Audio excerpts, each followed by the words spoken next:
What's good with y'all? What's good? What's good?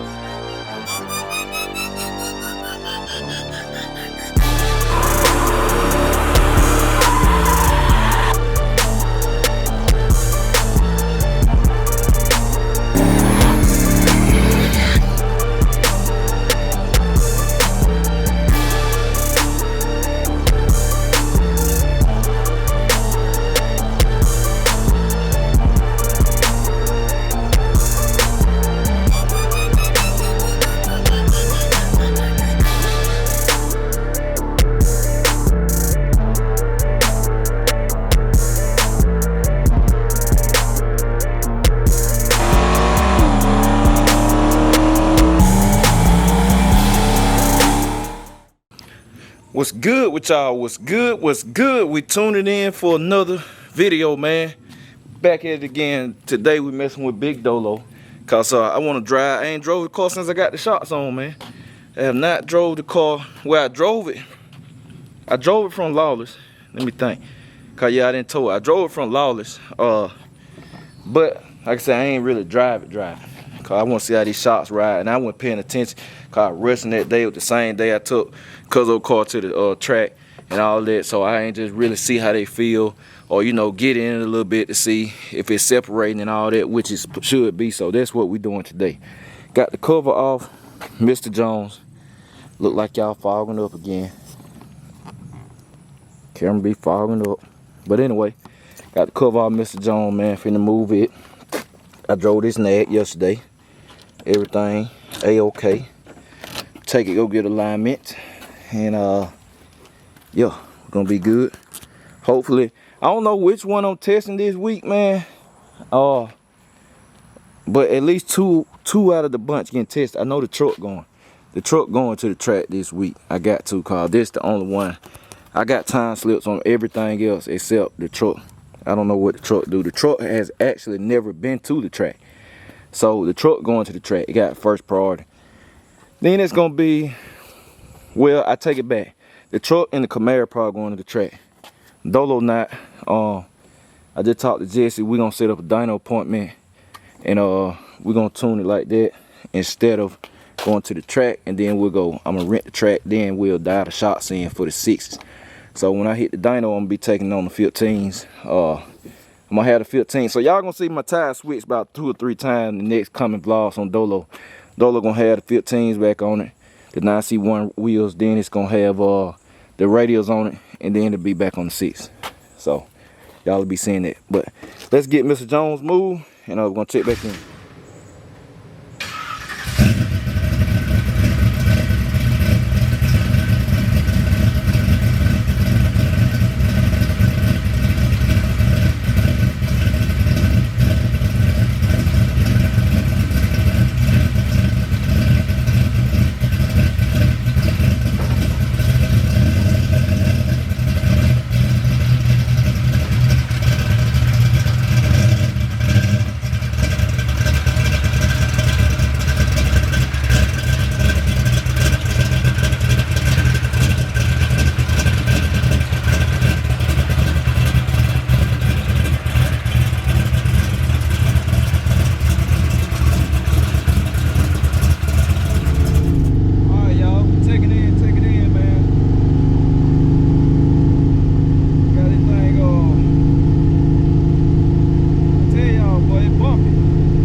got back, man, let y'all listen to this thing for a second. Boy, I listen to Dolo all day. Dolo sounds so good, man. It ain't even funny. It ain't even funny, man. Quiet in the front, loud in the back. That's how you do it. This thing him, boy. You can just feel it in your chest.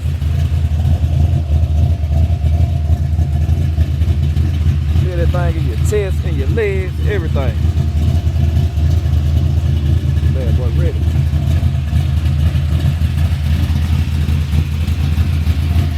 Yes, indeed, man. The shot working. I'm gonna cut this thing off so I can talk to y'all, man. I had to let y'all hear this thing for a second, man.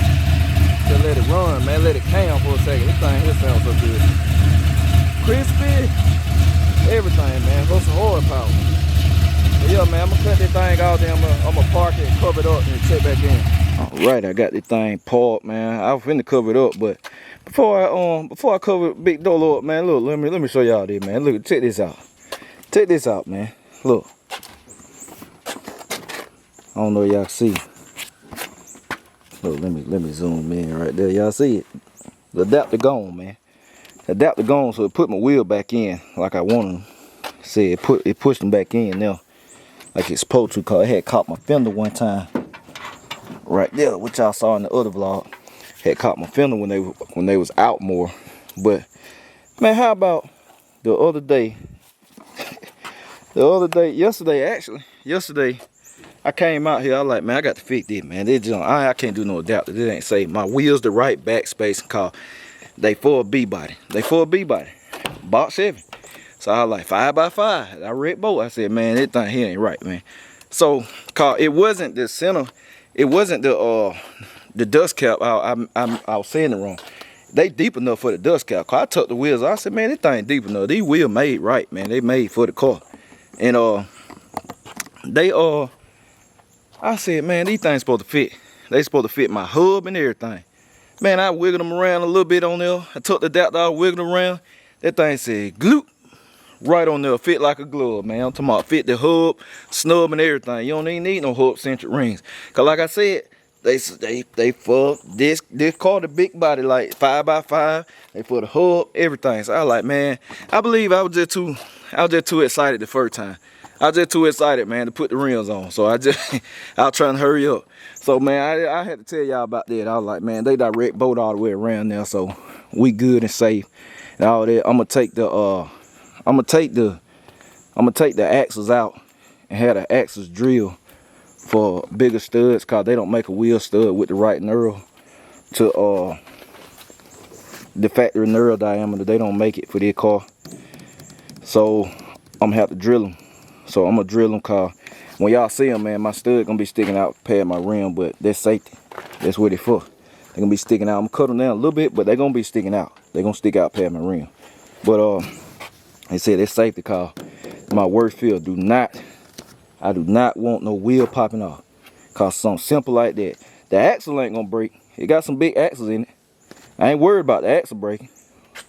But the studs, shearing the studs off, I ain't having that happen. So when y'all see these cars, the wheels, they be running on the wheels and then the wheel pop off, but you don't see nothing attached to the wheel, they be done sheared the studs off and the axle staying there. Now when you see the axle come out and the shaft still stuck to it, well, you ain't have a bigger spline count or maybe some violent wheel, excessive wheel hop or something like that. But I'm gonna get the studs, some ARP or some Moser wheel studs, and like I said, I'm gonna take them to Lawless, have Jesse drill them out. We're gonna put the bigger studs in. I'm actually go bigger in the front too, which I ain't worried about that, cause I'm gonna change the rotors. I'm gonna get sliding and drill rotors, but I gotta hunt them down for this particular application, cause it got a bigger rotor than a factory box, and it got bigger brakes all the way around. I will be changing the disc brakes. Somebody asked when I'm gonna do that. I'm gonna do it. No, they asked. They said they thought I was gonna do it. I am, but that's simple stuff. That's real simple stuff, man. The car stopped. It got great brakes on it right now. It stops. Like I said, sliding and drill gonna stop it even faster and better. So I am gonna do that. I'm gonna address the front first, and then I go to the back. And then let me tell y'all, that's why I'm not gonna run no C-clip eliminators in this, cause I never ran them, but I always told they leak over time. Now people like you can glue them good and all that, they won't leak, but people don't my driving and somebody else driving different. Cause a weekend, you know, you have a weekend car, it might take a long time for them to leak. I drive my cars more than just the weekend and more than when the camera just come on. I really do drive these cars. I jump in and out of them. I might drive this one. This one might get, well, I guess it'll take me a while too, but when you, cause I don't drive them back to back, cause I got 5 of them, so I just be in and out of them. So, you know, Dolo might get driven once or twice a week sometime. And then the Cutlass been sitting up. But then I might jump in the Cutlass for a little streak. Then I might jump in the Camaro for a streak, the truck better. So, but when you get disc brakes, when you put real disc brakes on them, man, you know, if you worried about your axle coming out, which is what C-clip eliminators do, they keep your axle from coming out, the actual shaft. If you got disc brakes, you ain't got to worry about that, man. When you put real disc brakes on your car, your axle will not come out. I don't know if everybody knew that or not, but when you put real disc brakes on your back, your axle will not come out. It cannot come out. So that's what I'm gonna do. That's why I ain't running no C-clip eliminators, man. I don't even want to fool with no seals leaking and none of that stuff. I'm just gonna put, cause the C-clip eliminator goes right behind the axle where it go into the axle tube. But said I'm gonna put real disc brakes on here. We ain't got to worry about that. Even if it break, it'll stay in. So yeah, man, it was just a little quick little tip. I don't know if everybody knew that or not, but yep, there you go. If you don't want to run C-clip eliminators, change it to rear disc brakes. If you don't have them already, you worry about your axle popping out, your axle will not come out. Then you just address your wheel stud. And I'm gonna tell y'all something. If you plan on doing any type of burning out or spinning on your rims or nothing, you might not have the most geeked up motor. You plan on doing any burning out, spinning, anything of that nature on your big rim, 22s, or any wheel, I'm gonna say heavier, that's heavier than what came from the factory, just upgrade your wheel studs. Give yourself peace of mind, be safe, upgrade your wheel studs, man. Like, it's a cheap upgrade, unless you're going bigger, like you got a higher horsepower application. Just upgrade your wheel stud. But you can get, like I can get a factory stud this side in a harder material. That'll be fine maybe if I was driving or a little occasional weak burnout or something, but with the abuse these about to see, nah, ain't gonna work. So just upgrade your wheel stud. It just come with messing with these big rims, man. I've been riding them about 14 years. Let me think. Longer than that, nah, 15. About 15 years. Been riding about 15 years, so I done seen it all. I never had a wheel come off. Thank God. I never had a wheel come off. None of that stuff. Going up the highway 100-some mile per hour and all that. Like I said, I never had a rim come off or even remotely come off. So that's a blessing. But you know, just proper protocol and procedure. But all in all, like I said, the shocks, they do what they supposed to. I feel the car, the body separating from the rim, which is what you really want. I done said this before. When a car is really leaving, and the shock and the suspension system work, the body separates from the rear axle, not vice versa, not the rear axle squat. Well, I take that. In no prep, you'll see them squat, but suspension set up way looser in a no prep setting or a street setting. It's way looser. You don't want it playing the tires so hard, but basically what the shock like is driving the rear end into the ground. It's driving the rear end into the ground, and I mean that's what it's doing. That's what it's doing. And see, we need some tweaking. Of course, I made a little pull off camera. It needs some tweaking. It's still better than the other side. I say that it's still spinning the hell out the tire on the motor. So imagine with spray, it'll be ugly. But that's where the fun part come in. Dialing your shocks in, dialing your suspension in, tuning it. So I don't know, y'all. I'm gonna bring y'all along for that process or whatever. At least with the shock settings and stuff. Then at the end of the year, then we'll talk about everything else and all that with all the cars. So, you know. But yeah, that's it, man. That's it for this video, man. I came here, got it in for y'all before the rain came in. I appreciate y'all, man. BCG, we out. Catch y'all tomorrow.